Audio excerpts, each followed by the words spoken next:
Hello students, welcome to online tutorial by Anume, and we are discussing chapter electrochemistry. Till now we have discussed about electrochemical cell, electrolytic cell, electrolysis and Faraday's law of electrolysis. Now next part of this chapter is electrolytic conductance, means how does an electrolyte conduct electricity. एक electrolyte किसके through electricity को conduct करता है. Okay तो सबसे पहले हम देखते हैं types of conductors. Conductors are of basically two types, electronic conductors and electrolytic conductors. इसमें यहाँ पर मैंने इन शॉर्ट सब समराइज कर दिया है, लेकिन बीच बीच में मैं कुछ पॉइंट बोलूंगी तो आप नोट्स जो है वीडियो को पॉज करते हुए एक एक स्टेटमेंट लिखते हुए बना लें. तो फर्स्ट हम आते हैं electronic conductor. Electronic conductors conduct electricity through electron. इसका मतलब in electronic conductors charge carriers are electrons. जो चार्ज कैरी करता है वो इलेक्ट्रॉन होता है. ओके एंड जनरली इस कैटेगरी में आते हैं metals. Okay so metals are known as electronic conductor. Okay उसके बाद सेकंड कैटेगरी है electrolytic conductors. Electrolytes liquid state में जो है चार्ज को कंडक्ट करते हैं, तो they conduct electricity through ions. Okay इसमें इलेक्ट्रिसिटी आयंस के थ्रू कंडक्ट होती है, means charge carriers are ions. Okay clear. तो ये तो दोनों का एक स्पेसिफिक डिफरेंस हो गया कि चार्ज कैरियर्स क्या होते हैं. इलेक्ट्रोलाइटिक कंडक्टर्स में इलेक्ट्रॉन्स और इलेक्ट्रोलिटिक कंडक्टर्स इलेक्ट्रॉनिक कंडक्टर्स में इलेक्ट्रॉन्स एंड इलेक्ट्रोलिटिक कंडक्टर्स में आयंस. एक और मेजर डिफरेंस होता है इन जो electronic conductors do not decompose by charge, means charge pass करने पर उनका डिकम्पोजिशन नहीं होता, मींस वो स्प्लिट नहीं होते. But electrolytic conductors decomposes into ions bye electricity. Electrolyte होता है ना, आयंस में सेपरेट हो जाता है, कैटायन अलग हो जाता है और एनायन अलग हो जाता है. तो इलेक्ट्रोलिटिक कंडक्टर्स में जो इलेक्ट्रोलाइट है that decomposes bye electricity. Electricity से या इलेक्ट्रिक करंट से इलेक्ट्रोलाइट क्या हो जाता है, डिकम्पोज हो जाता है, और उसके डिकम्पोजिशन से आयंस बनते हैं and those ions are charge carriers. Okay एक और मेजर डिफरेंस है जो मैंने यहाँ मेंशन किया है. On increasing temperature resistance of electronic conductors increases. Means electronic conductors के केस में टेम्परेचर बढ़ेगा तो रेजिस्टेंस इंक्रीज होगा. राइट रेजिस्टेंस इंक्रीज होगा मींस कंडक्टेंस कम होगा. अभी अपन इसको पढ़ेंगे. रेजिस्टेंस और कंडक्टेंस क्या होते हैं, इनवर्सली रिलेटेड होते हैं ना. तो for electronic conductors as the temperature increases resistance increases. But for ionic conductors या electrolytic conductors are also ionic conductors. इनके केस में while resistance of ionic conductors decreases, means ionic conductors की या electrolytic conductors की resistance with temperature क्या होती है, decrease होती है. और इन अदर वर्ड्स हम ये बोल सकते हैं, जैसे हमने रेजिस्टेंस के टर्म में लिखा, आप कंडक्टेंस के टर्म में लिख लीजिए कि for electronic conductors conductance decreases with temperature. While for electrolytic conductors conductance increases with temperature. Okay reason because electrolytic conductors में charge carrier ions होते हैं. On increasing temperature ionic mobility of ions increases. On increasing temperature ionic mobility of ions increases. As ionic mobility increases तो conductance भी क्या होता है, increase होता है. ओके तो ये बेसिक कैरेक्टरिस्टिक एंड डिफरेंस हो गया electronic conductor and electrolytic conductors में. Now we come at factors affecting conductance of electrolytic conductors. Means electrolytic conductors की कौन से फैक्टर हैं जो उसको क्या करते हैं, अफेक्ट करते हैं. Factors affecting, first nature of solvent. Solvent का डाइलेक्ट्रिक कांस्टेंट हाई होना चाहिए और solvent should be polar.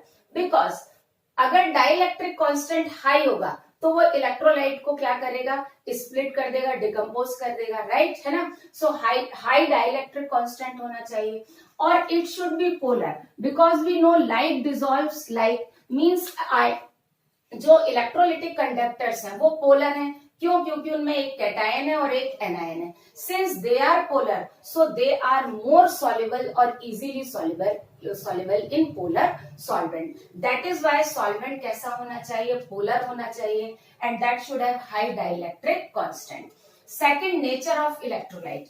Electrolyte is strong. Strong means ionizable up to good extent, means it should be ionizable. ऐसा नहीं है कि पार्शियली आयोनाइज है, okay, तो it should be ionizable, means completely ionisable होना चाहिए। जितना ज्यादा ये आयोनाइजेबल होगा या जितना ज्यादा ये आयोनाइज होगा उसकी कंडक्टेंस उतनी ही ज्यादा होगी। Third is concentration. Concentration increases, conductance decreases, means हम क्या बोल सकते हैं कि concentration of electrolyte is inversely proportional to conductance, means conductance और कंसंट्रेशन का कैसा रिलेशन है, इनवर्स रिलेशन है। उसका रीजन है कि अगर कंसंट्रेशन बढ़ेगा तो नंबर ऑफ आयंस बढ़ेंगे और नंबर ऑफ आयंस बढ़ेंगे तो क्या होगा, ऑब्स्ट्रक्शन बढ़ेगा, ओके। दैट इज व्हाई जो इलेक्ट्रोलिटिक कंडक्टेंस है वो कंसंट्रेशन की क्या होती है, इनवर्सली प्रोपोर्शनल। इस पॉइंट को भी हम और डिस्कस करेंगे। लास्ट विद टेम्परेचर मैं आपको बता चुकी हूं, कंडक्टेंस इंक्रीजेस विद टेम्परेचर। अब इसके दो रीजन है। टेम्परेचर बढ़ाने पर एक तो आयनाइजेशन बढ़ता है, दूसरा आयनिक मोबिलिटी बढ़ती है और दूसरा आयनाइजेशन भी बढ़ता है। तो फर्स्ट आयनिक मोबिलिटी का पॉइंट हम डिस्कस कर चुके हैं। तो हम क्या बोलते हैं, एज टेम्परेचर इंक्रीजेस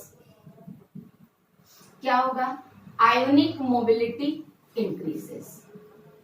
और अगर आयनिक मोबिलिटी इंक्रीज होगी तो डेफिनेट सी बात है क्या होगा, कंडक्टेंस बढ़ेगा। दूसरा, as temperature increases ionization also increases, तो आयोनाइजेशन भी क्या होगा, इंक्रीज होगा।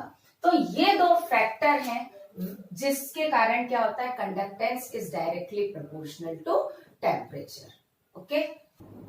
Now we have to look some terms related to electrolytic conductance। अब हम कुछ terms पढ़ेंगे electrolytic conductance से related। सबसे पहला इसमें जो आता है that is resistance, okay। definition हमको सबको पता है, it is defined as obstruction in flow of current, okay। obstruction in flow of current, okay, इसको हम बोलते हैं रेजिस्टेंस।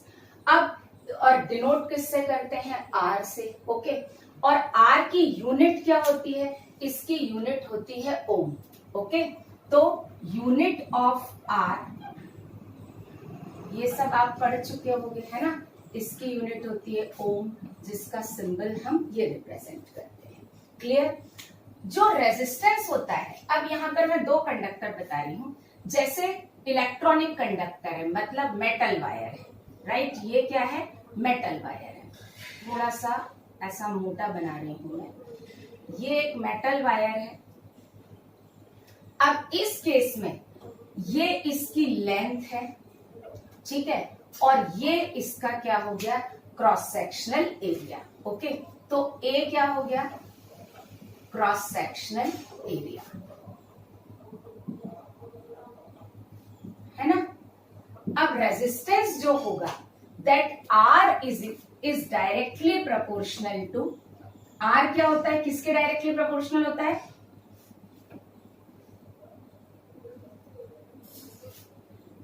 टू लेंथ, लेंथ के क्या होगा, directly proportional, and inversely proportional to cross sectional area, okay. So अब ये जो है, इस केस में जो रेजिस्टेंस है वो लेंथ के डायरेक्टली प्रोपोर्शनल और क्रॉस सेक्शनल एरिया के इनवर्सली प्रोपोर्शनल, ओके। ये हमने इलेक्ट्रॉनिक कंडक्टर में लगा लिया। इलेक्ट्रोलिटिक कंडक्टर में तो कोई वायर तो है नहीं जो लेंथ होगा। इलेक्ट्रोलिटिक कंडक्टर में अगर हम देखें तो यहां पर भी रेजिस्टेंस होगा, लेकिन यहां पर कंसेप्ट थोड़ा सा डिफरेंट होगा। ये एक इलेक्ट्रोड हो गया एनोड, राइट, और ये एक इलेक्ट्रोड हो गया cathode.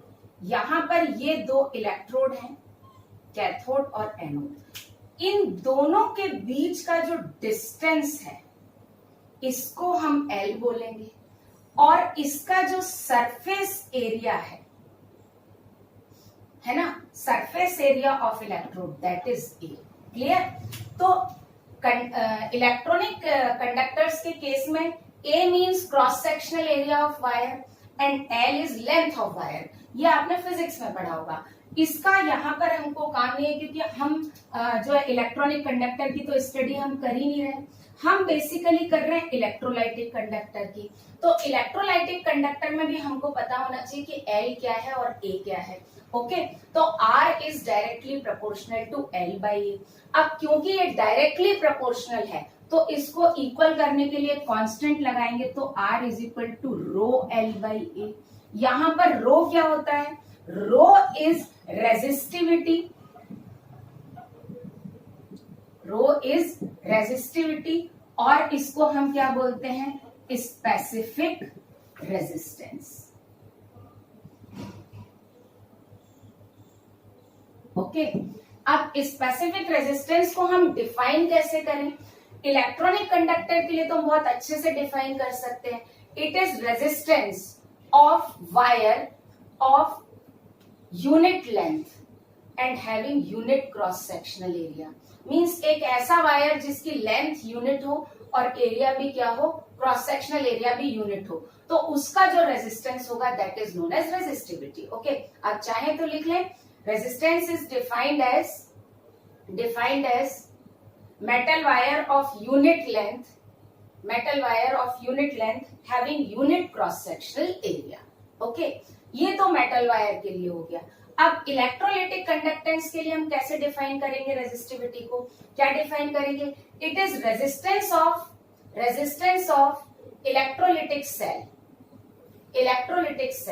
in which electrodes are kept at unit distance। electrodes are kept at unit distance and surface area and having unit surface area means electrode का जो सरफेस एरिया हो वो भी यूनिट हो, और उनको हम क्या करें? यूनिट डिस्टेंस पर रख दे, तो इस सॉल्यूशन की जो रेजिस्टेंस होगी, है ना, तो that is known as resistance of electrolyte और resistance of electrolytic solution. Okay, again I am repeating, resistivity of electrolyte is defined as resistance when electrolyte is kept, perfectly लिख लेते हैं पूरा, electrolyte is kept between electrodes having unit surface area and separated by unit distance। ये बिल्कुल perfect definition हो गई। Okay, तो electrolyte के लिए भी हमने रेजिस्टिविटी डिफाइन कर ली। अब बात आती है कि रेजिस्टिविटी की यूनिट क्या होगी। ओके, तो अगर हम SI सिस्टम में लें तो यूनिट ऑफ रेजिस्टिविटी आ जाएगी ओम मीटर, है ना। तो यूनिट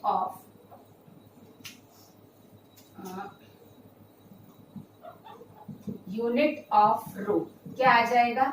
ओम मीटर, राइट। इसकी यूनिट ओम, ये क्या हो जाएगा? मीटर स्क्वायर, और ये मीटर, तो अल्टीमेटली ओम मीटर। और जनरली हम जो लेते हैं वो क्या लेते हैं? ओम सेंटीमीटर।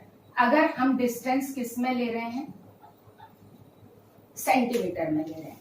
ये हमारी यूनिट हो गई SI सिस्टम में। Clear? So it is the unit of resistivity and resistance। Okay, clear? Now our next term is conductance, which is denoted either by G or by C। G या C किसी से भी denote करते हैं। Conductance is defined as reciprocal of resistance। Okay, so it is reciprocal of resistance, है ना। अब इसके अकॉर्डिंग अगर हम इसको लिखें देन क्या हो जाएगा, G और C equals to 1/R, right. अभी हमने क्या पढ़ा था, सिंस R इक्वल्स टू क्या पढ़ा था, रो L/A, यही पढ़ा था ना। ओके अच्छा हाँ, यहाँ पर हम ऐसा भी लिख सकते हैं, रो इक्वल्स टू RA/L, है ना। ये आप पीछे लिख लेना, मैं लिखना भूल गई थी, वैसे तो सिंपल है, आप खुद भी लिख सकते हैं। R की जगह हम क्या लिख सकते हैं, रो L/A, तो क्या हो जाएगा, देयरफॉर G क्या हो जाएगा, G इक्वल्स टू क्या हो जाएगा, अगर हम निकालें दैट इज A/रो L। ओके, और अगर हम इसको बोलें 1/रो इंटू A/L। अब इंपॉर्टेंट चीज आती है कि 1/रो क्या होता है। ओके, रो इज रेजिस्टिविटी, है ना। अभी इसको ऐसा ही छोड़ते हैं, रो इज रेजिस्टिविटी। अभी इसी से रिलेटेड हम तुरंत एक और चीज पढ़ लेंगे, दैट इज कंडक्टिविटी। कंडक्टिविटी, और इसको हम बोलते हैं स्पेसिफिक कंडक्टेंस, राइट। तो इसको हम कंडक्टिविटी या स्पेसिफिक कंडक्टेंस बोलते हैं। It is denoted bye kappa, ठीक है, ये है कप्पा, क्लियर। ऐसा के नहीं है, ऐसा लैटिन है थोड़ा सा, कप्पा। ओके, अब अगर हम ये देखें तो कंडक्टिविटी और specific conductivity is reciprocal of resistivity, तो हम क्या लिख सकते हैं, कप्पा इज 1/रो, क्लियर। अब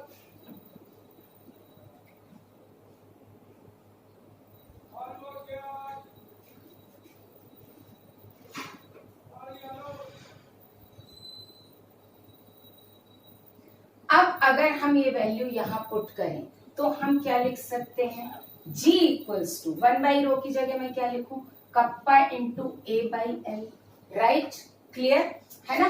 अब हम आ जाते हैं जरा यूनिट पर।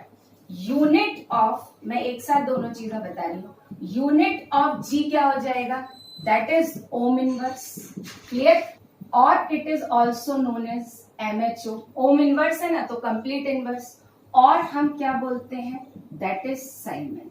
Okay, clear. तो जो कंडक्टेंस की यूनिट है, ओम इनवर्स और मो और साइमन, ये तीनों किसकी यूनिट है, कंडक्टेंस, जी की यूनिट है। अब इसी से हम क्या निकालेंगे, कप्पा की यूनिट निकालेंगे। तो कप्पा की यूनिट क्या हो जाएगी, जो यूनिट ऑफ कप्पा और conductivity, right, unit of kappa that is ohm inverse metre inverse. अगर हम ये लेंथ किस में लेंगे, मीटर में लेंगे, मीटर स्क्वायर और ये मीटर, तो ओम इनवर्स मीटर इनवर्स। और अगर हम सेंटीमीटर में लें तो ओम इनवर्स सेंटीमीटर इनवर्स। जनरली हम ये ज्यादा यूज करते हैं, लेकिन ये SI यूनिट हो गई, आ गया समझ में। तो unit of G and unit of kappa बिल्कुल क्लियर हो गया, क्लियर आया है ना। अब एक और चीज, इसी में एक टर्म आती है सेल कांस्टेंट। क्या आती है, cell constant. Cell constant is denoted by G asterisk. इसको हम किससे डिनोट करते हैं, G एस्ट्रिक्स से डिनोट करते हैं। ओके, और सेल कांस्टेंट होता है G asterisk equals to, red से लिखती हूँ जिससे डिफरेंशिएट कर पाए, that is equals to L/A, right. ये हमने निकाला था, कहाँ गया L/A, अच्छा रेजिस्टेंस में निकाला था, that is L/A। Okay, clear. अब अगर हम इसमें देखें, ये सारी चीजें मिलाएं, तो हम जरा कप्पा का रिलेशन देखते हैं। हम क्या लिख सकते हैं, जरा कप्पा इज इक्वल टू क्या लिख सकते हैं, G into L/A, by this relation लिख सकते हैं। इससे हम ये लिख सकते हैं, कप्पा क्या हो गया, कंडक्टिविटी हो गया, G क्या हो गया, कंडक्टेंस हो गया, और L/A क्या हो गया, cell constant. So finally we can write kappa is equal to G into G asterisk, right, है ना। तो अगर हमें किसी सेल का सेल कांस्टेंट पता है, कंडक्टेंस पता है, तो हम उसकी कंडक्टिविटी पता कर सकते हैं। ओके, या इन तीनों में से कुछ भी पता है। ये तो मैंने तुमको मैथमेटिकल मतलब बता दिया कंडक्टिविटी का। मैथमेटिकल मीनिंग क्या बताया? That is reciprocal of resistivity. Okay, अभी हमको कंडक्टिविटी का बेसिक मतलब जो डेफिनेशन है जरा हम वो भी देख लेते हैं, फिर हम ये रिलेशन दोबारा से रिकॉल कर लेंगे। हमने कंडक्टिविटी का मैथमेटिकल मीनिंग तो पढ़ लिया, यूनिट भी पढ़ लिया, वो वहां मैंने इसलिए पढ़ाया कि रेजिस्टिविटी और कंडक्टेंस और सेल कांस्टेंट से उसका रिलेशन पढ़ लिया। अब हम कंडक्टिविटी का असली मीनिंग भी देखते हैं कि बाय डेफिनेशन अगर हमको समझना हो तो कंडक्टिविटी का मतलब क्या होता है। Okay, conductivity is basically defined और it is specially for electrolytic conductors. Electrolytic conductors के लिए कंडक्टिविटी क्या होती है? It is conductance of all ions present in unit volume of electrolyte। तो हम क्या, conductance of ions present in unit volume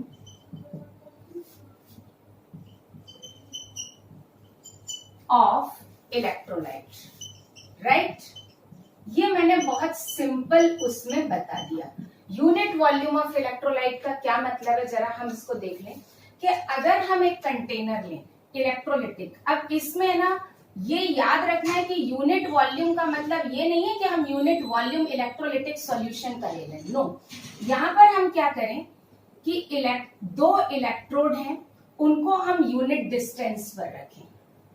right, two electrodes which are kept at unit distance, है ना, उनको हम रखें यूनिट डिस्टेंस पर। मतलब L equals to 1 metre 1 centimetre जो भी हो, ये यूनिट डिस्टेंस हो गया।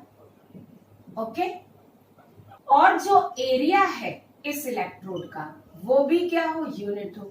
तो एरिया भी क्या हो, यूनिट हो। 1 सेंटीमीटर स्क्वायर हो, 1 मीटर स्क्वायर हो, कुछ भी हो। तो ऐसा इसके बीच में जितने आयंस प्रेजेंट होंगे, राइट, मींस अब मैं क्या बोलूं, इन शॉर्ट लिख देती हूँ, ions means cation plus anion जो प्रेजेंट होंगे उनकी कंडक्टेंस का जो सम होगा that is known as conductivity. Okay, clear? तो हम क्या बोल सकते हैं, conductance of ions present in unit volume of electrolyte. और हम क्या लिखें, इलेक्ट्रोलाइट केप्ट बिटवीन, और अपन क्या लिख लेते हैं, और electrolyte kept between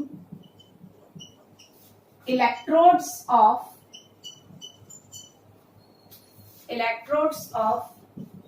unit surface area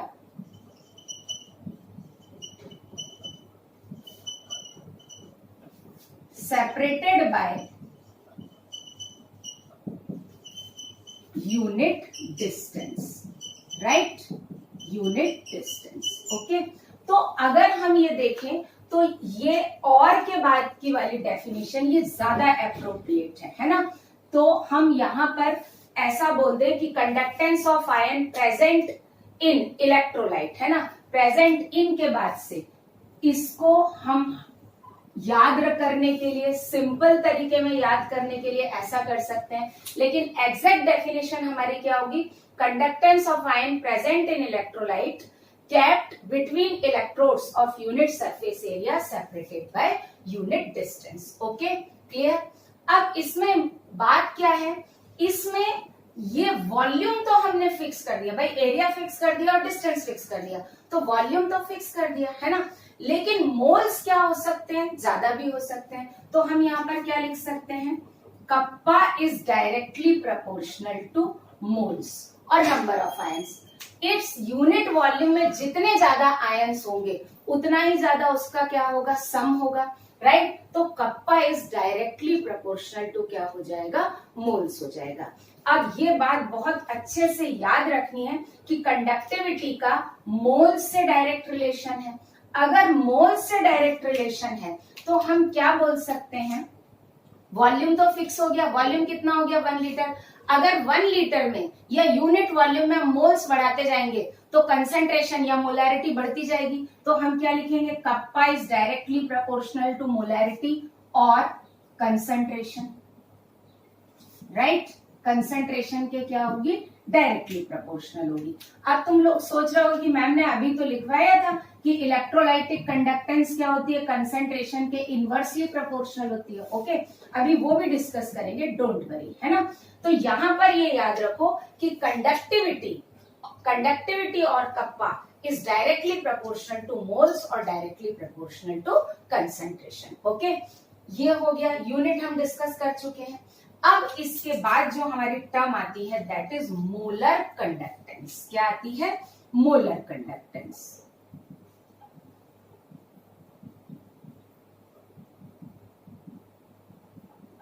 molar conductance का क्या मतलब होता है, जरा हम वो भी देख लें। देखो, मोलर कंडक्टेंस को हम ऐसे डिफाइन करते हैं कि एक इलेक्ट्रोलिटिक टैंक में हम क्या करें, ये देखो मैं पहले फिगर बना देती हूं, उससे ज्यादा आसानी से समझ में आएगा। जैसे ये एक इलेक्ट्रोलिटिक टैंक है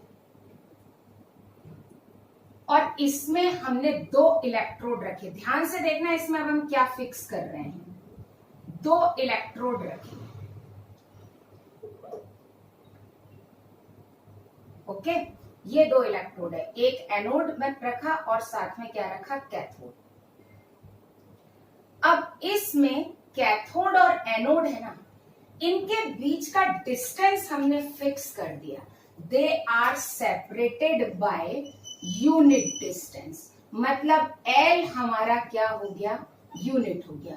1 सेंटीमीटर, 1 मीटर, जो रखना है वो रख लो, राइट। सरफेस एरिया फिक्स नहीं है, राइट। तो हम क्या करें कि when 2 electrodes are kept at unit distance, clear, kept at unit distance, और इनके बीच में हमने भरा, बस इनके बीच में ही भर रहे हैं, इनके बीच में हमने भरा इलेक्ट्रोलाइट। ओके, अब क्योंकि हमने एरिया फिक्स नहीं किया तो वॉल्यूम तो फिक्स नहीं है, राइट। अब इसका हम इतना सरफेस एरिया लें कि इस इलेक्ट्रोलाइट में हमारे पास क्या आ जाए, मोल्स ऑफ इलेक्ट्रोलाइट जो है वो कितना आ जाए, 1, राइट। अब हमने यहाँ पर 2 चीज फिक्स कर दी, एक तो लेंथ फिक्स कर दिया और मोल्स ऑफ इलेक्ट्रोलाइट फिक्स कर दिए। मोल्स फिक्स कर दिए और लेंथ फिक्स कर दी, एरिया फिक्स नहीं किया। एरिया फिक्स नहीं किया मतलब वॉल्यूम फिक्स नहीं किया, राइट, है ना। लेकिन क्या फिक्स कर दिया, मोल फिक्स कर दिया। अब इसको हम डिफाइन कैसे करेंगे, it is conductance of ions, conductance of electrolyte, sorry, conductance of electrolyte which is kept between the electrodes, which is kept between the electrodes, separated by unit distance, separated by unit distance, and having sufficient surface area, sufficient surface area to hold 1 mole of electrolyte, 1 mole of electrolyte। Okay, इसका मतलब क्या हुआ कि इसका electrode का surface area इतना sufficient होना चाहिए कि इसके बीच में 1 मोल इलेक्ट्रोलाइट का क्या आ जाए, 1 मोल आ जाए, राइट, क्लियर। इलेक्ट्रोलाइट का क्या आ जाए, 1 मोल आ जाए, डन। तो जब हम मोलर कंडक्टेंस को डिफाइन करते हैं तो हमने फिक्स क्या किया, मोल फिक्स किया, वॉल्यूम फिक्स नहीं किया। अब बात आती है कि सपोज दैट मोल तो फिक्स है, मींस मोलर कंडक्टेंस, और मोलर तो हमेशा 1 मोल के लिए डिफाइन होता है, ये तो पता ही है। तो मोलर कंडक्टेंस हम देखें तो मोल फिक्स कर लिया लेकिन वॉल्यूम नहीं फिक्स किया। अब एक और हम एग्जांपल लें, सपोज दैट दूसरा इलेक्ट्रोलाइटिक टैंक लें, उसमें भी हम 2 इलेक्ट्रोड, अब मैं बस ऐसा रफली डायग्राम बनाऊंगी, है ना, 2 इलेक्ट्रोड लें और इनके बीच का डिस्टेंस भी फिक्स है, कितना, L यूनिट है, राइट।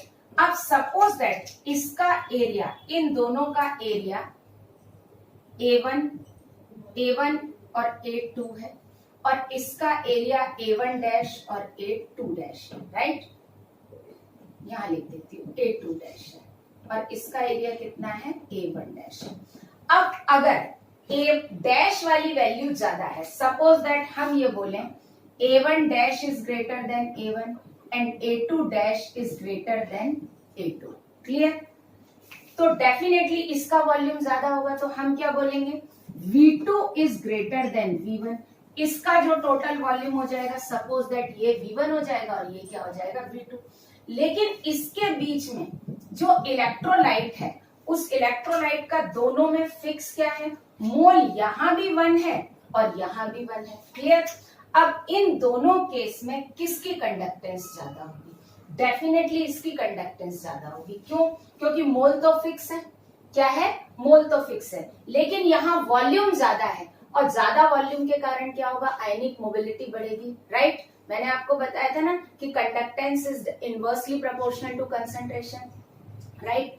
तो मोलर कंडक्टेंस क्यों? क्योंकि यहाँ पर यूनिट वॉल्यूम में नंबर ऑफ मोल्स कम आएंगे। पर यूनिट वॉल्यूम में जब नंबर ऑफ मोल्स कम आएंगे तो कंडक्टेंस, मोलर कंडक्टेंस क्या होगा, बढ़ेगा। Okay, clear? एक चीज और बोल रही हूं, conductivity is conductance of ions present इन पर यूनिट वॉल्यूम। ये भी लिख लो, मैं भूल गई, अभी इससे याद आया तो वहां पर लिख लो। कंडक्टिविटी को अपन क्या डिफाइन करते हैं, वैसे तो मैंने यूनिट वॉल्यूम लिखा है, उसी से आ जाएगा समझ में। So conductivity is conductance of ions present in unit volume. Okay, अब इसमें हमने वॉल्यूम फिक्स किया, मोल फिक्स नहीं किया, राइट? क्या फिक्स किया? वॉल्यूम फिक्स किया, मोल फिक्स नहीं किया, तो conductivity directly proportional to moles हो गया। इसमें हमने मोल्स फिक्स किया लेकिन वॉल्यूम फिक्स नहीं किया। क्यों? क्योंकि हमने एरिया फिक्स नहीं किया, राइट? क्या फिक्स किया? मोल फिक्स किया ना यहाँ पर, और जब हमने मोल फिक्स किया तो वॉल्यूम फिक्स नहीं किया, तो यहाँ पर जो मोलर कंडक्टेंस है, हाँ, इसको हम डिनोट करते हैं लैम्डा से, ये कैपिटल लैम्डा है ना? तो molar conductance is directly proportional to volume. Okay, I think अब आपको आ गया होगा समझ में। मैंने दोनों को कंपेयर करवा दिया। यहाँ पर इसमें क्या फिक्स है, इसमें वॉल्यूम फिक्स है, यूनिट वॉल्यूम, लेकिन मोल फिक्स नहीं है, तो kappa is directly proportional to moles. क्योंकि जब वॉल्यूम फिक्स है तो कंडक्टिविटी वॉल्यूम पर डिपेंड नहीं करेगी, किस पर डिपेंड करेगी, मोल्स पर डिपेंड करेगी, और जितने ज्यादा चार्ज कैरियर्स होंगे उतनी ज्यादा कंडक्टेंस होगी। क्लियर? आया या नहीं आया समझ में? जो चीज फिक्स है उस पर तो डिपेंड ही नहीं करती वैल्यू। इस केस में मोल फिक्स हो गया, मतलब चार्ज कैरियर का नंबर तो कांस्टेंट हो गया। अब इसमें वेरी क्या कर रहा है, वॉल्यूम। तो जितना ज्यादा वॉल्यूम होगा चार्ज कैरियर को उतना ही ज्यादा मूवमेंट करने का स्पेस मिलेगा। So molar conductance is directly proportional to volume. Okay, this point is clear.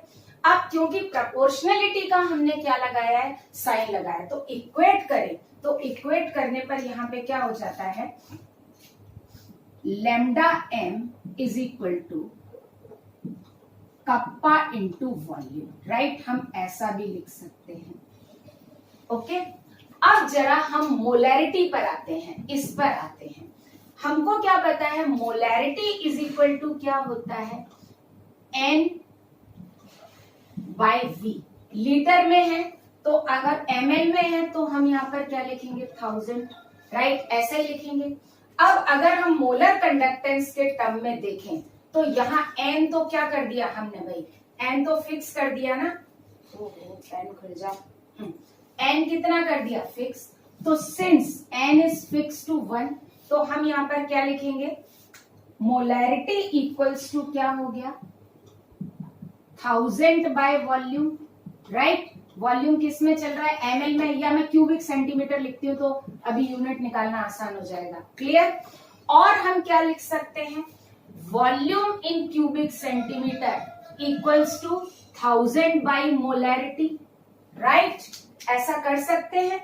अब हम क्या करें, यहां पर लैम्डा एम वाले फॉर्मूले में ये वैल्यू रख दे, तो क्या हो जाएगा, molar conductance is equal to kappa, volume की जगह मैं क्या रख दूं, 1000 इंटू मोलैरिटी। ओके, अब यहाँ पर जो इंपॉर्टेंट चीज है, जो मैं अभी यहाँ पर बताऊंगी थोड़ा सा रख करके, यूनिट का कन्वर्जन। तो अब इसके बाद इससे हम देखते हैं, यूनिट निकालते हैं मोलर कंडक्टेंस की और यूनिट का कन्वर्जन देखते हैं। ओके, तो मैं इस थोड़े से पार्ट को यहाँ से रब कर देती हूँ, मैं इस फिगर को एक्चुअली रब कर देती हूँ। ये आपने पूरा नोट कर ही लिया होगा, है ना। तो इसको मैं रब करूं तो देखो निकाल लेते हैं हम पूरा।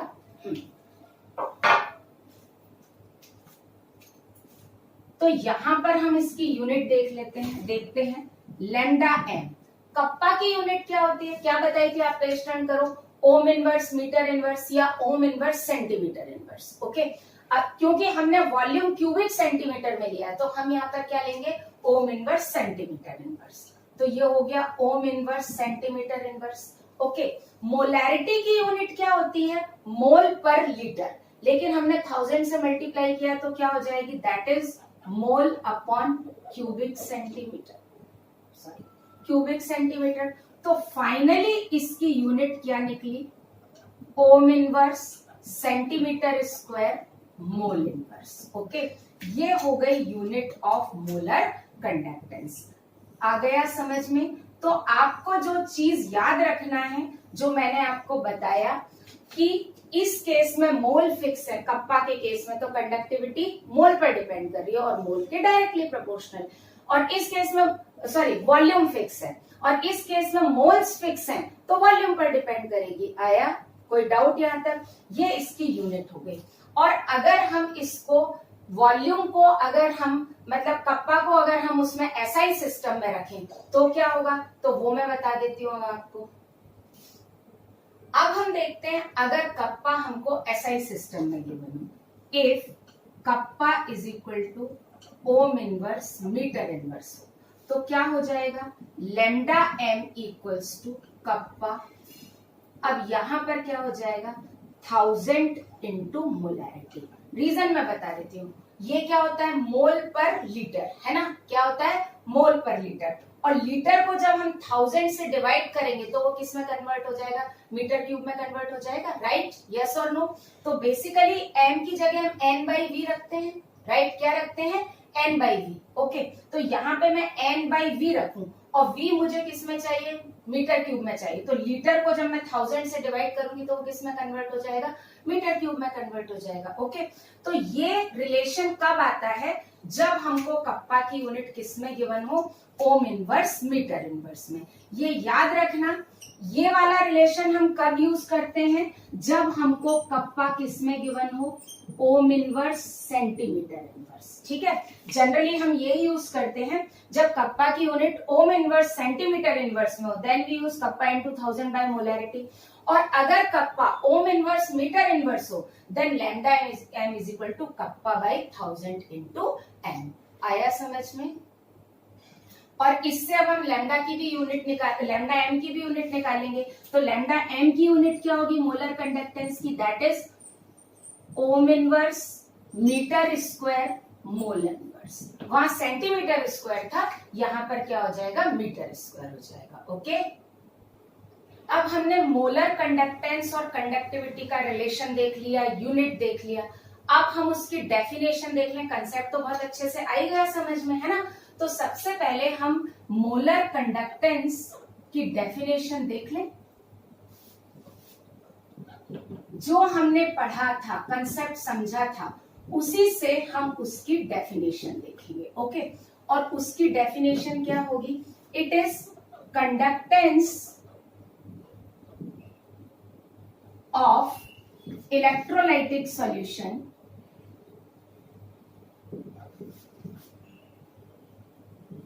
kept between, मैं इन शॉर्ट लिख रही हूं, between the electrodes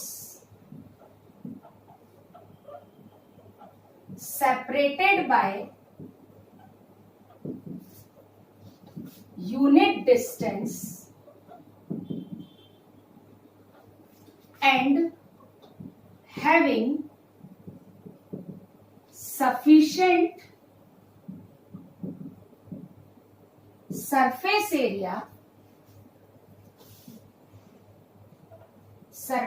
area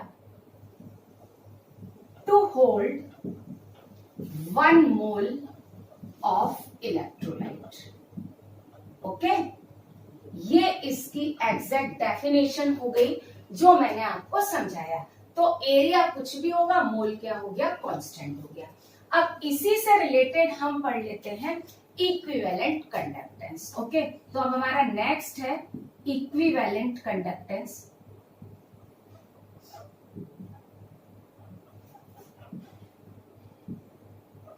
जैसे कि इसका नेम इंडिकेट कर रहा है, मोलर कंडक्टेंस मोल से रिलेटेड है, तो इक्विवेलेंट कंडक्टेंस किससे रिलेटेड होगी, इक्विवेलेंट से। हम पुराना वाला फिगर ही रिकॉल करते हैं। दो इलेक्ट्रोड्स हैं, बिल्कुल रफ सा और फटाफट डायग्राम बना के समझाऊंगी, जिनका हमने यूनिट डिस्टेंस से क्या किया है, सेपरेट किया है। मींस L इनके बीच का फिक्स है, that is equals to 1। Area इतना सफिशिएंट हो कि यहां पर अब इलेक्ट्रोलाइट का 1 इक्विवेलेंट आ जाए।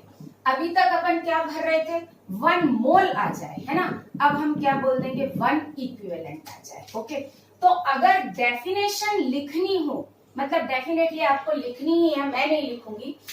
अब यहां पर 1 मोल की जगह आप क्या कर दो, 1 इक्विवेलेंट कर दो। और हाँ, एक चीज, it is denoted by lambda eq. किससे डिनोट करते हैं, लैम्डा इक्यू से। तो डेफिनेशन मैं बोल दे रही हूँ, ऊपर मैंने लिखा ही हुआ है ना, उसको आप लिख लीजिए। Conductance of electrolytic solution kept between the electrodes separated by unit distance and having sufficient surface area to hold 1 equivalent of electrolyte। बस अब मोल की जगह क्या कर दो, 1 इक्विवेलेंट कर दो। इसमें भी मोलर कंडक्टेंस की तरह बिल्कुल वही चीज है। वहां मोल फिक्स थे, यहां पर क्या फिक्स हो गया, इक्विवेलेंट फिक्स हो गया। तो यहां पर क्या हो जाएगा, जो लैम्डा इक्यू है वो भी डायरेक्टली प्रोपोर्शनल टू वॉल्यूम हो जाएगा, राइट। अब डायरेक्टली प्रोपोर्शनल टू वॉल्यूम हो जाएगा तो इक्वेट करने के लिए हम क्या लगाएंगे, कंडक्टिविटी लेकर आएंगे। यहां तक बिल्कुल सही। पहले वाले केस में, मोलर कंडक्टेंस के केस में, हमने वॉल्यूम का रिलेशन मोलैरिटी से निकाला था। क्यों, क्योंकि वहां पे मोल था। अब यहाँ पर इक्विवेलेंट है, तो equivalent dissolved in 1 litre, that is called as normality.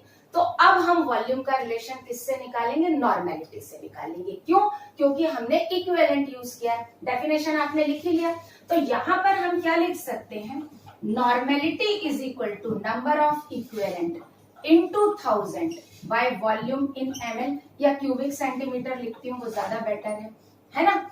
अब क्या फिक्स हो गया, यहाँ पर इक्विवेलेंट फिक्स हो गया, कितना, 1 हो गया। तो हम क्या लिखेंगे, normality is equal to 1000 by volume in cubic centimetre. Okay, और क्या लिख सकते हैं, volume is equal to normality, sorry 1000 by normality, है ना। अब इसको पुट कर दें तो हमारे पास इक्विवेलेंट कंडक्टेंस आ गया, that is kappa into 1000 by normality. Okay, it is equivalent conductance.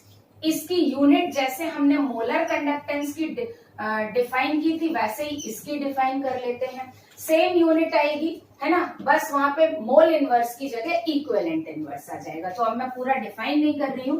तो इसकी यूनिट क्या होगी, जो जनरल हम देखते हैं लैम्डा इक्यू, दैट विल बी क्या होगा, ohm inverse centimetre square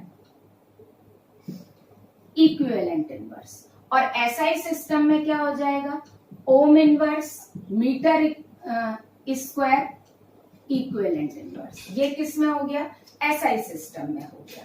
okay, ये किस में हो गया, एसआई सिस्टम में।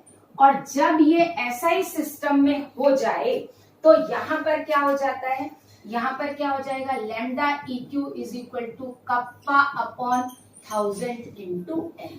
ये हम पूरा मोलर कंडक्टेंस में लिख चुके हैं, डराइव कर चुके हैं, है ना। ये कब आ जाएगा, जब हम यूनिट किस में यूज करेंगे, एसआई सिस्टम में यूज करेंगे। ओके, अब हमको पढ़ना है relation between lambda M and lambda eq. Okay, now we will look at relation between lambda M and lambda eq. देखो, लैम्डा एम इक्वल्स टू क्या होता है, कप्पा इंटू 1000 बाई मोलैरिटी, है ना। And lambda eq is equal to क्या होता है, kappa into 1000 by normality. और नॉर्मेलिटी और मोलैरिटी का रिलेशन हमको पता है। नॉर्मेलिटी इज इक्वल टू क्या होता है? नॉर्मेलिटी इज इक्वल टू क्या होता है? Molarity into valency factor, right. तो हम क्या लिख सकते हैं? लैम्डा ई क्यू की जगह हम क्या लिख सकते हैं? देयरफॉर लैम्डा ई क्यू हम क्या लिख सकते हैं? Kappa into 1000 upon molarity into valency factor, है ना। अब इस पूरे की जगह हम क्या लिख दें? आप समझ ही गए होंगे। लैम्डा एम लिख दे तो फाइनली हमारा क्या रिलेशन आया? Lambda E Q is equal to lambda M upon valency factor. ये किसी भी इलेक्ट्रोलाइट के लिए लैम्डा ई क्यू और लैम्डा एम के बीच का रिलेशन आ गया। Okay, clear. अब हम देखेंगे कुछ characteristic features about conductivity and cell constant, जो कि हमको जो फीचर्स या जो कैरेक्टरिस्टिक्स हमको ड्यूरिंग न्यूमेरिकल्स क्या करने हैं? याद रखने। तो बेसिकली ये कुछ इंपॉर्टेंट पॉइंट्स हैं, है ना, या हमको ध्यान में रखने हैं फीचर। सबसे पहला point, conductance is extensive property. ठीक है, कंडक्टेंस कैसी प्रॉपर्टी है? एक्सटेंसिव। एक्सटेंसिव का मतलब हम इसको डायरेक्टली ऐड या सब्सट्रैक्ट कर सकते हैं। ओके, तो therefore it can be directly added, therefore we can add, we can do addition, है ना। हम कंडक्टेंस का क्या कर सकते हैं? Addition oblique subtraction. ये आपको पता है, जो एक्सटेंसिव प्रॉपर्टी होती है उसका हम एडिशन सब्सट्रैक्शन कर सकते हैं, तो इसका हम एडिशन एंड सब्सट्रैक्शन कर सकते हैं। फॉर एग्जाम्पल, अगर एक इलेक्ट्रोलाइट में अलग अलग टाइप के आयन है, जैसे एक इलेक्ट्रोलाइट है, इसके अंदर सोडियम आयन है, क्लोराइड आयन है, सल्फेट आयन है, पोटेशियम आयन है, तो इसकी जो कंडक्टेंस होगी, जो वो हम सारे आयन की कंडक्टेंस ऐड करके निकाल सकते हैं। तो अगर हमको इस सॉल्यूशन की कंडक्टेंस चाहिए, सपोज दैट मोलर कंडक्टेंस चाहिए, तो हम क्या करेंगे? That is molar conductance. अब एक्चुअली आयन है तो स्मॉल लैम्डा से लेते हैं, molar conductance of any ion plus into इसका जो भी नंबर है, सपोज दैट इसका नंबर मैं यहाँ पे थोड़ा सा अलग कर देती हूँ, है ना। इसका नंबर कितना है? x है, इसका y है, सॉरी स्मॉल ABCD ऐड कर देते हैं, a है, इसका b है, इसका c है और इसका d है। तो यहाँ पर क्या हो जाएगा? Lambda M molar conductance of Na into A plus lambda M molar conductance of Cl negative into B plus molar conductance of sulphate ion into C and molar conductance of chloride plus into D. Okay, तो ये बहुत sorry NaCl potassium ion, है ना, into D के positive. Okay, तो हम किसी भी सॉल्यूशन में जो उसके आयन से अगर सबकी कंडक्टेंस को हम क्या कर दें? ऐड कर दें, तो हमें पूरे इलेक्ट्रोलाइट की क्या मिल जाएगी? कंडक्टेंस मिल जाएगी। तो कंडक्टेंस कैसी होती है? एक्सटेंसिव प्रॉपर्टी होती है। इसको हम क्या कर सकते हैं? डायरेक्ट ऐड या सब्सट्रैक्ट कर सकते हैं। तो इसी पॉइंट को अगर हम दूसरे तरीके से लिख लें कि for electrolyte conductance is sum of molar conductance is sum of molar conductance of all of its ion. ठीक है, तो हम क्या लिखेंगे? फॉर एन इलेक्ट्रोलाइट, किसी भी इलेक्ट्रोलाइट के लिए, electrolyte total molar conductance is sum of molar conductance of its all ions, right. अब इसमें हम वाटर की भी ऐड कर सकते हैं, लेकिन आयंस प्लस, यहां पर मैं कर देती हूं plus and molar conductance of water. अब इंपॉर्टेंट पॉइंट क्या है कि वाटर की मोलर कंडक्टेंस बहुत कम होती है, राइट। तो आयंस के कंपैरिजन में बहुत कम होती है, तो इसलिए हम उसको क्या कर देते हैं? नेग्लेक्ट कर देते हैं। ठीक है, इसको हम क्या कर देते हैं? ये नेग्लिजिबल हो जाती है। ओके क्यों? क्योंकि जब हम एडिशन में करेंगे then it becomes negligible. Okay तो ऐसा नहीं है कि हम वाटर की ऐड नहीं करते, मतलब वाटर की कोई कंडक्टेंस नहीं होती, वाटर की कंडक्टेंस होती है लेकिन हम उसे ऐड नहीं करते है ना। क्यों? क्योंकि वो नेग्लिजिबल है। तो ऐसा नहीं है कि वाटर की कोई कंडक्टेंस नहीं होती। डन, तो ये पॉइंट याद रहेगा। अब नेक्स्ट जो इंपॉर्टेंट पॉइंट है, हमने जो बात की थी सेल कांस्टेंट की, सेल कांस्टेंट में L बाई A किया था। L तो दोनों इलेक्ट्रोड का क्या हो गया, डिस्टेंस हो गया, वो तो फिक्स रहेगा। एरिया क्या होता है, अगर दो इलेक्ट्रॉन डिफरेंट साइज के हों तो एरिया उन दोनों का कॉमन मिनिमम एरिया निकाला जाता है। तो point number 3, if two electrodes are of different area,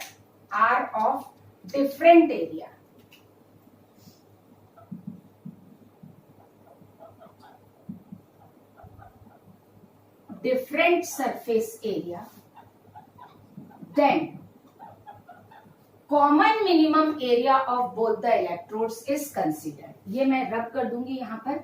then common minimum, वो रब इसलिए किया क्योंकि आगे क्लैश हो रहा था। common minimum area of both the electrodes is considered। Okay clear? तो दोनों इलेक्ट्रोड का हम क्या निकालेंगे, कॉमन मिनिमम एरिया निकालेंगे। ओके फोर्थ नंबर पर जो आता है, कभी कभी इलेक्ट्रोड का एरिया ज्यादा होता है लेकिन इलेक्ट्रोलाइट पूरे एरिया को कवर नहीं कर रहा होता, तो हम वही एरिया लेते हैं जिस एरिया में इलेक्ट्रोलाइट प्रेजेंट है। तो पॉइंट नंबर 4 ये लास्ट है, area of electrode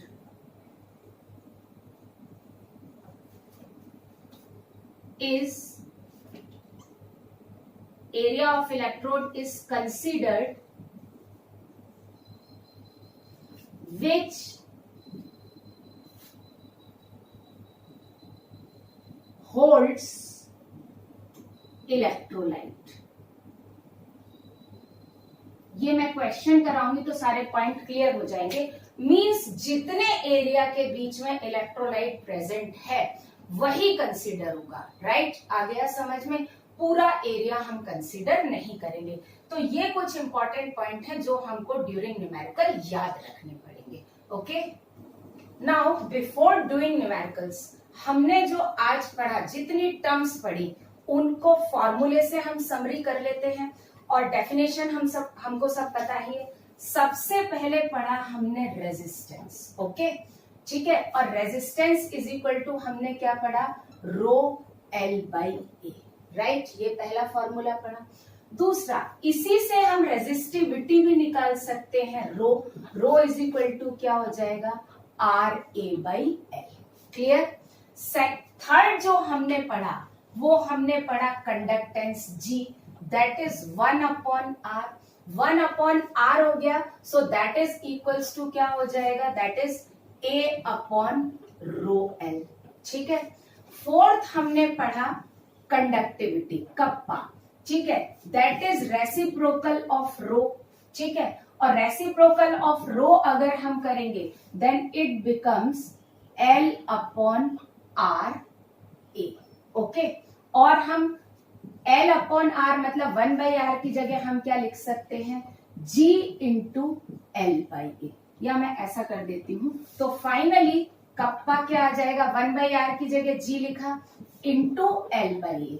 L by A क्या हो गया, सेल कांस्टेंट हो गया, तो हमने क्या लिखा था यहाँ पर, G into G asterisks. Okay, तो ये समरी हो गई कप्पा की। अब मोलर कंडक्टेंस निकालें, तो मोलर कंडक्टेंस फिफ्थ है ना, that is equals to kappa into 1000 by molarity.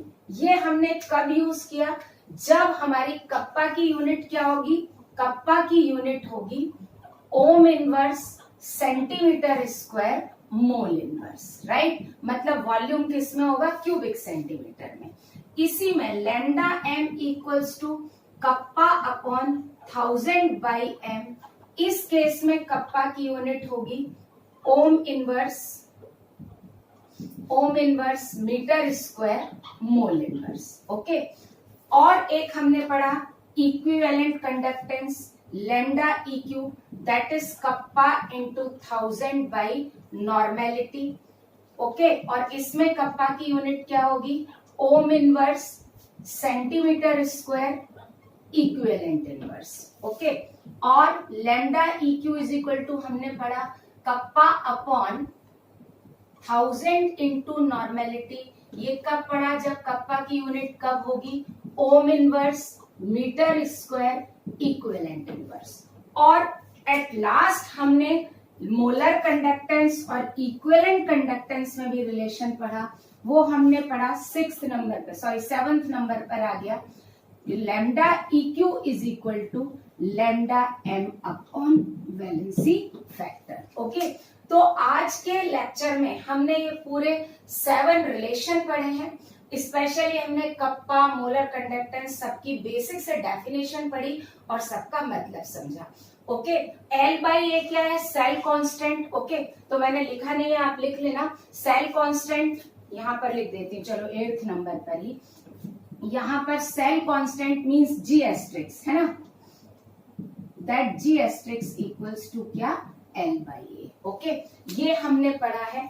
अब हम एक दो न्यूमेरिकल कर लेते हैं इससे रिलेटेड, जिससे ये सारे कंसेप्ट क्या हो जाए, क्लियर हो जाए। Now we will look at solution of this question. A conductivity cell in a conductivity cell, 2 electrodes are 1.5 centimeter apart. Okay, तो हम अंडरलाइन कर लेते हैं 1.5 सेंटीमीटर अपार्ट, मीन्स उनके बीच का डिस्टेंस 1.5 सेंटीमीटर है। ओके, तो यहां पर मैं लिखती जाती हूं L इक्वल्स टू गिवन है 1.5 centimetre and having area 10 centimetre square. Okay, तो देख लेते हैं एरिया इक्वल्स टू कितना हो गया 10 centimetre square. The cell contains 0.05 normal aqueous Na2SO4 solution, means normality हमको जो गिवन है वो है 0.05 नॉर्मल और Na2SO4 है, तो इसका वैलेंसी फैक्टर 2 है। ये यहां लिख लेते हैं। If 2 electrodes are just half dipped into the solution, means ये लाइन बहुत इंपॉर्टेंट है, just half dipped। ओके, अगर completely dipped होते तो एरिया कितना होता, 10 सेंटीमीटर स्क्वायर होता। लेकिन इस केस में अब जो इफेक्टिव एरिया है, राइट, इफेक्टिव एरिया हमारे काम का जो है दैट इज 10/2 सेंटीमीटर स्क्वायर। क्यों, क्योंकि electrodes are just half dipped. मैंने आपको बताया था ना कि जितना इलेक्ट्रोलाइट के कांटेक्ट में है एरिया वही कंसिडरेबल है, बाकी हमारे किसी काम का नहीं है। तो जब वो आधे डूबे हुए हैं उसमें, तो 5 सेंटीमीटर स्क्वायर तो काम से गया। Okay, into the solution, and solution has resistance 50 ohms, और इसका आर हमको कितना गिवन है ये भी हम लिख लेते हैं, दैट इज 50 ओम्स। ओके, अब हमको फाइंड करना है lambda M and lambda eq. Lambda M find कर लेंगे तो लैम्डा इक्यू भी आ जाएगा, that is kappa into 1000 by molarity. या हम लैम्डा इक्यू फाइंड कर ले तो क्या आ जाएगा, मोलैरिटी आ जाएगा, क्योंकि नॉर्मेलिटी गिवन है तो हम डायरेक्ट पहले इक्यू फाइंड कर लेते हैं, नॉर्मेलिटी ले लेते हैं। नॉर्मेलिटी गिवन है, अब हमको चाहिए कप्पा। ठीक है, क्या चाहिए, कप्पा। और कप्पा इक्वल्स टू क्या होता है, जरा लगाएं, देखो कप्पा इक्वल्स टू रेजिस्टेंस क्या होता है, G into G asterisk. Okay, conductance into cell constant. G की जगह हम रख देंगे 1/R, ठीक है, और G एस्ट्रिक्स की जगह रख देंगे L/A। क्लियर, तो कप्पा कितना आ जाएगा, देखें kappa is equal to 1/R, ये 50, L कितना हो गया 1.5 और एरिया हो गया 5, 10/2। ओके, जब इसको हमने सॉल्व किया देन इट कम्स 0.3 बाई 50।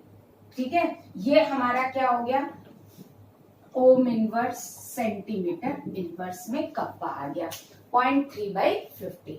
बस अब इसको रख के हमको लैम्डा इक्यू निकालना है। तो लैम्डा इक्यू इक्वल्स टू क्या होगा 0.3/50 इंटू 1000 अपॉन नॉर्मेलिटी कितनी है 0.05। ओके, इसको जब सॉल्व किया देन इट कम्स 122। क्या हो जाएगा, इसकी यूनिट क्या बताई थी, ohm inverse centimetre square equivalent inverse. Okay, अब लैम्डा इक्यू आ गया तो लैम्डा एम भी आ जाएगा।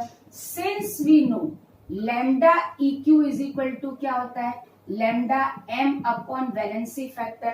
वैलेंसी फैक्टर कितना है 2, तो हम क्या लिख लेंगे, lambda M equals to valency factor into lambda eq, और ये आ जाएगा 2 into 120 that is equals to 240 Om inverse centimetre square mole inverse. Okay, तो ये हमारा क्वेश्चन हो गया जिसमें हमने सारे फॉर्मूले यूज कर लिए, रेजिस्टेंस यूज कर लिया, सेल कांस्टेंट यूज कर लिया, कंडक्टेंस यूज कर लिया, कंडक्टिविटी यूज कर लिया, लैम्डा एम यूज कर लिया, लैम्डा इक्यू यूज कर लिया। और एक इंपॉर्टेंट चीज, हमने एरिया हाफ किया। क्यों, क्योंकि जस्ट हाफ डिप्ड है। ओके, अगर ये 1/4 डिप्ड होता तो हम 10/4 करते। Okay, now we will look at one more question. In a conductivity cell, 2 electrodes are of area 6/2 centimeter square and area equals to 3/3 centimeter square. Are kept 2 centimeter apart. Contain 0.02 normal aqueous BaCl2 solution. Resistance of solution is 60 ohms. Find lambda m and lambda EQ of solution. Okay? तो ये भी बहुत simple है, देख लेते हैं। सबसे पहले एरिया, एक इलेक्ट्रोड का एरिया है 6/2, मींस हम क्या बोले, ये 6 है और ये 2 है। एक का एरिया ऐसा है और दूसरे का एरिया है 3/3, राइट, है ना। तो इसमें अब कॉमन एरिया कैसे निकलेगा, देखो ये है 2 सेंटीमीटर और ये है 3 सेंटीमीटर, है ना।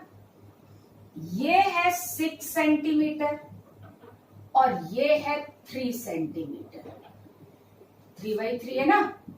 तो अगर हम इसकी विड्थ निकालें तो ये 2 सेंटीमीटर कॉमन निकला, ये 3 है, क्या हो जाएगा। अगर मैं इसको एक दूसरे के ऊपर इम्पोज करूं तो ये क्या आ जाएगा, ये ब्लू से बनाऊं, ये 2/, थोड़ा इधर से बना देती हूं। अगर हम इम्पोज करें तो ये कुछ ऐसा लगेगा। ये मैंने सेकंड इलेक्ट्रोड इसके ऊपर रख दिया, है ना। तो देखो ये कितना हो गया, 6 हो गया और ये कितना हो गया, 2 हो गया। अब इन दोनों के बीच में मैं जहां ब्लू से इसको हाईलाइट कर रही हूं, ये क्या हो गया, कॉमन एरिया, राइट। तो कॉमन एरिया जो आया वो कितना आया, वो आया 2/3 centimetre square, mean 6 centimetre square. Okay, मैंने दोनों इलेक्ट्रोड को एक दूसरे के ऊपर सुपर इम्पोज कर दिया, और सुपर इम्पोज कर दिया तो विड्थ कॉमन कितनी आई, 2 सेंटीमीटर, और हाइट कितनी आई कॉमन, 3 सेंटीमीटर। बाकी का एक 3 सेंटीमीटर एक्स्ट्रा निकल गया, तो एरिया हो गया हमारा कितना, 2/3। अब एल देख लेते हैं, डिस्टेंस कितना गिवन है, एल हमको गिवन है 2 सेंटीमीटर। आर कितना गिवन है, आर गिवन है 60 ओम्स, ठीक है। नॉर्मेलिटी गिवन है 0.02 और वैलेंसी फैक्टर है BaCl2 का 2। ओके, अब हम अपना काम स्टार्ट करते हैं। हम सबसे पहले लैम्डा EQ निकालेंगे, kappa into 1000 upon normality, right, है ना। तो पहले कप्पा निकाल लें। कप्पा इज इक्वल टू क्या होगा, 1/r into L/A, G into G asterisks, है ना। तो अब यहां से हम सबसे पहले कप्पा निकाल लेते हैं। Kappa is equal to 1/60 into L कितना था, 2, और A हमारा कितना आया था, 6। तो ये हमारा हो गया कप्पा। हम इसको एज इट इज रख देंगे, कोई दिक्कत नहीं है। नॉर्मेलिटी हमको पता है कितना, 0.02। तो lambda EQ becomes 2 by 60 into 6 into 1000 upon 0.02. Okay, ये हमारा हो गया लैम्डा EQ. इसको जब हमने सॉल्व किया देन इट बिकम्स 277.77 बार आ जाएगा. That is ohm inverse centimetre square equivalent inverse. Okay, ये हो गया हमारा लैम्डा EQ. अब हम मोलर कंडक्टेंस निकालें. तो मोलर कंडक्टेंस क्या होता है? Molar conductance lambda M is equal to lambda EQ into valency factor. Valency factor कितना है? 2. तो लैम्डा M हो जाएगा that is 277.77 into 2 and it becomes 555.55 bar. That is ohm inverse centimeter square mole inverse. Okay, तो ये numerical specifically वैसे तो formula based है, बहुत आसान है, लेकिन एरिया में गड़बड़ होती है कि कॉमन एरिया कैसे निकालें और इफेक्टिव एरिया कैसे निकालें. तो ये question basically common area and effective area पर बेस्ड था. ओके